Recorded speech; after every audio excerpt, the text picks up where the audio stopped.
Sana all, nagdadrive ng kotse, pero di nila alam na yung nakasanayan mo, sumakay lang ng tricycle, jeepney at bus, tas wala ka ng pake kung paano magmaniobra ng sasakyan. Ang hirap pala pag wala kang background sa kotse, paano magmaniho. Alam niyo ba, yung driver instructor ko, nagagalit sa akin kasi pag pinaikot ko na yung manibela, hindi ko binabalik. Mali ko ba na ganun yun? Kung alam ko lang, nasa Pinas pa ako. Nag-aral na ako mag-drive.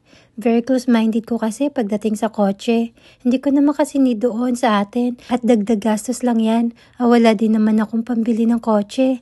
Dito ko lang talaga na-realize ang kahalagahan ng pagdadrive. Yung kung gusto mo gumala na malayo, very convenient niya. Gusto mong magtrabaho kahit saan na location, okay lang. Dahil makakarating ka naman doon ng on time.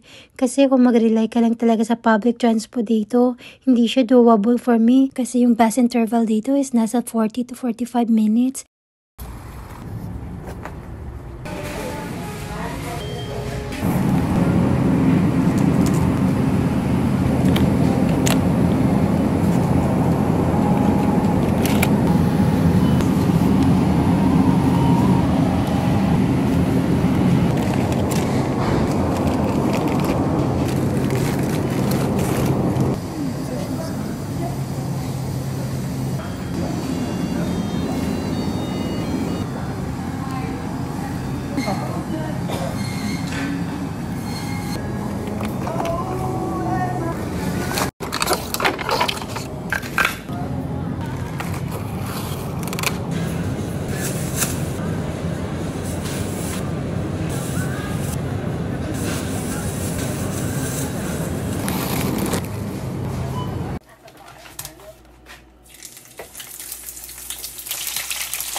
Ano po ba ginagawa niyo pag Sunday night? Kasi ako, maliban sa maglaba at maglinis buong araw, inaatupag ko din mag-self-care pag gabi. Yung buhok ko po pala, yan parating nauuna kasi ang haba ng proseso.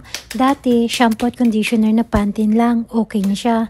Pero simula nung umpisahan ko nung 2022 na magpakulay ng buhok, feeling ko hindi na bumalik sa dati na malusog at super black na buhok ko. May bago pala akong bili for my face. Ayoko sanang bilhin pero mukhang promising naman yung hydration niya. Kaya nabudol ako. Sabi ko pa naman hanggat hindi pa ako nakabakasyon, bawal pa muna akong bumili.